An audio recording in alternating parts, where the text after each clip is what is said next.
pengantin dan sambal ikan bilis telur.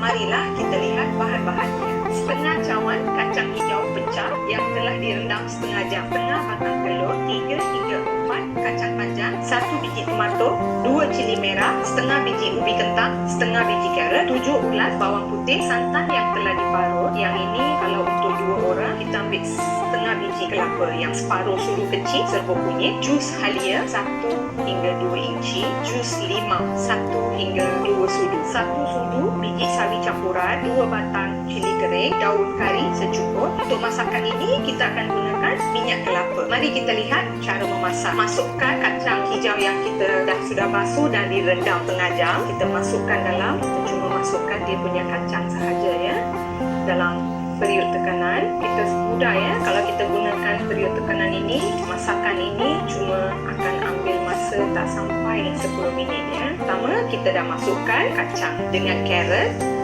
batang telur, kacang panjang, cili merah, ubi kentang,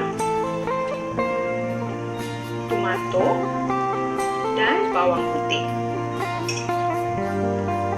Untuk masakan ini yang penting ialah santan. Di sini saya telah perah santan yang pertama, tapi kamu boleh masukkan santan yang kedua, okey, setakat paras sayuran sahaja ya, tak boleh lebih. Yang ini ialah santan yang pertama dan kedua. Jadi kamu masukkan sekali sampai paras tahap sayuran ya.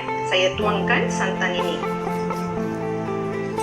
Serbuk kunyit ya, kita masukkan serbuk kunyit sedikit sahaja. Kemudian kita hidupkan api, kita tutupkan dan kita tunggu sehingga 2 bisa. Sodi ini istimewa buat pengantin baru sebab ia bagus untuk penghadaman. Biasalah selepas kenduri kahwin, banyak makanan yang kita hidangkan untuk mereka. Jadi sodi pengantin ini sesuai di hari yang istimewa ya. Sudah 2 bisa, sekarang kita tutup api. Kita biarkan sementara sehingga wap dia keluar. Kita boleh gaul, sayur-sayuran kita pun sudah empuk, sudah dimasak. Kita boleh pindahkan ya, kita boleh pindahkan sodi ini ke lagi satu dulang. Sementara kita menunggu sodi kita sejuk, kita buat tumisan untuk sodi ini ya. Jom kita tengok.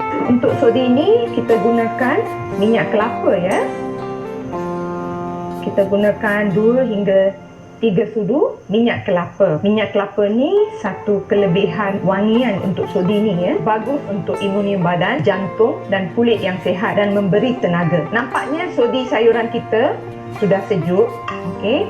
Kita belum masukkan lagi jus Kita pertama masukkan 2 sudu besar limau jus limau kita masukkan. Kalau tak cukup nanti kita boleh tambah ya, 2 sudu jus halia ya yang kita telah blend. Kalau kamu tengok jus halia ni bila kita dah blend, tapisan dia di bawah ialah macam ada kapur ya.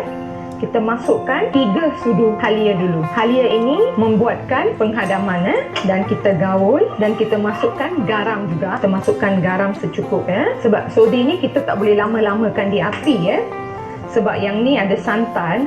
Nanti santan dia macam dah pecahkan lemak dia. Sekarang kita tumis, kita masukkan biji sawi campuran diikuti dengan cili kering yang kita dah potong kecil tadi. Kita masukkan daun kari.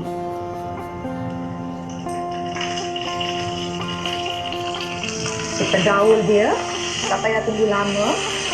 Kita gaul dia, matikan api dia ya.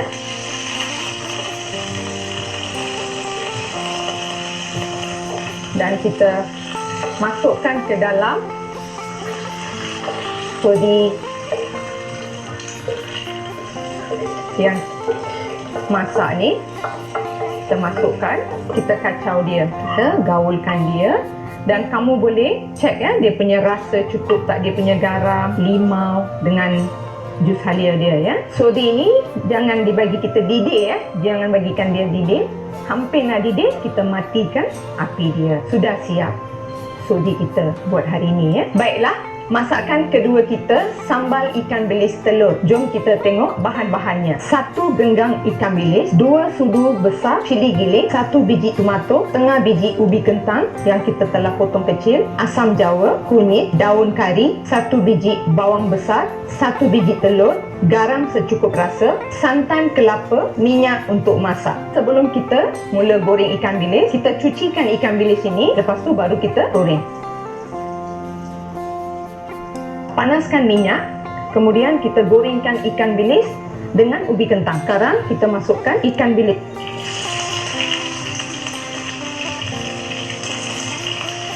Ikan bilis ini pun kita tak payah masak sampai garing ya. Kita masak separuh saja. Lepas tu kita dah boleh ambil ya. Baiklah, kita boleh tutupkan api dia. Kalau tak ada, dia akan rangupkan ikan bilis ini. Dan kita boleh ambil ikan bilis yang separuh masak, yang telah digoreng ya. Goreng separuh sudah cukup. Kita hiriskan bawang besar kita. Sebab bawang ni terlalu besar, kita boleh potongkan dia dua. Untuk sambal, kita taruh bawang dia lebih sikit. Dia ada rasanya enak ya. Kita boleh taruh bawang lebih, tak ada masalah untuk sambal. Hidupkan balik api dan kita guna balik minyak yang tadi ya. Kita dah goreng ikan bilis. Kita akan tumiskan bawang merah, cili yang kita telah giling. Kita masukkan bawang yang kita telah hiris. Kita gaul dia. Kemudian kita masukkan cili giling 2 sudu besar. Kalau siapa yang suka makan pedas, dia boleh tambah cili. Tapi saya rasa buat 1 genggang ikan bilis itu sudah cukup ya. Kita gaulkan dia dan kita sama ratakan ya dengan bawang.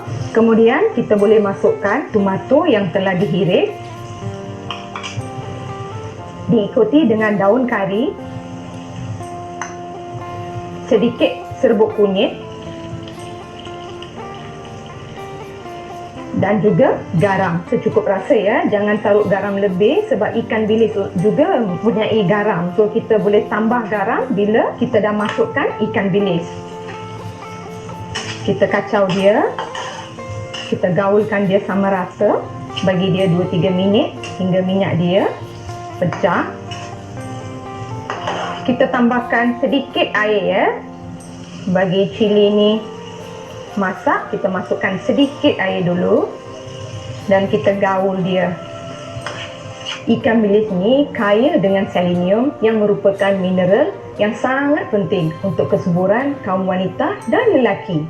Ikan bilis juga mempunyai vitamin A, D, E, kalsium, protein dan omega 3. Ikan bilis juga bagus untuk kesihatan jantung, kanser, mata dan tulang. Jadi boleh kita amalkan dalam masakan kita ya. Sekarang kita masukkan ikan bilis yang kita telah gorengkan tadi dengan ubi kentang yang digoreng tadi dan kita gaulkan dia ya. Waktu ini kita boleh tambahkan air dia sedikit sebab air dia sudah diresap. Sebab kita masukkan ubi kentang ni dia cepat resapkan air. Jadi kita boleh tambahkan air sedikit ya. Kalau tak ada, dia macam pekat sambal ini. So yang ni bukan macam sambal nasi lemak. Yang ni kita buat untuk sodi ya, sodi. So kita makan ada cara lain lah. Kita tambahkan air dia ya.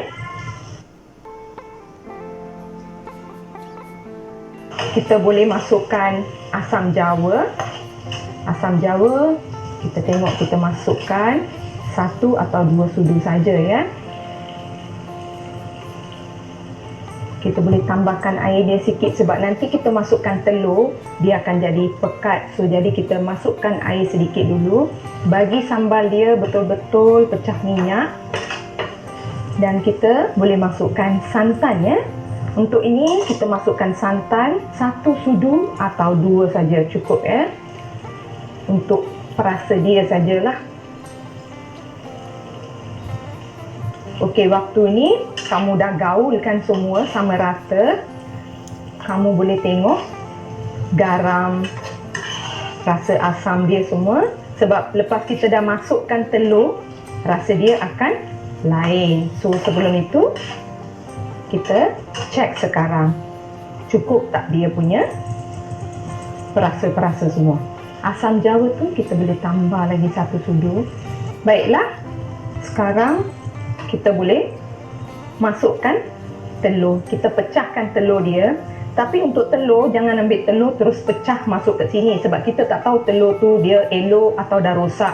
So lebih baik kita pecahkan dalam satu mangkuk baru kita masukkan kat sini. Kalau tak ada, kalau telur yang sudah busuk, nanti rosaklah sambal kita. Kita tuangkan telur. Jangan kacau dia dulu ya. Lepas dah masukkan, jangan kacau dia. Biarkan dia masak dulu. Kita tutupkan dengan sambal-sambal dia. Bagi dia masak dulu ya.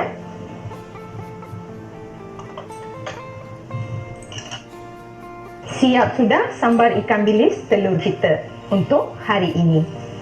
Sambal ikan bilis kita boleh pindahkan kepada mangkuk hidangan kita. Untuk sambal-sambal yang ada sisa ni, buat kata orang tua, kita boleh masukkan nasi sikit, kita boleh gaulkan dan kita boleh makan. Ini dipanggil nasi periuk sambal. Hidangan suri untuk raja sehari. Bandingan telur dan kentang memang selari. Sambal telur ikan bilis ciptaan sendiri.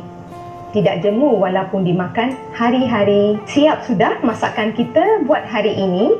Sodi pengantin dan sambal ikan bilis telur.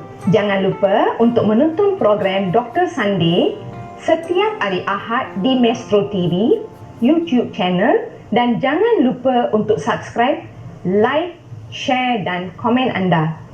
Sehingga jumpa lagi di program yang akan datang.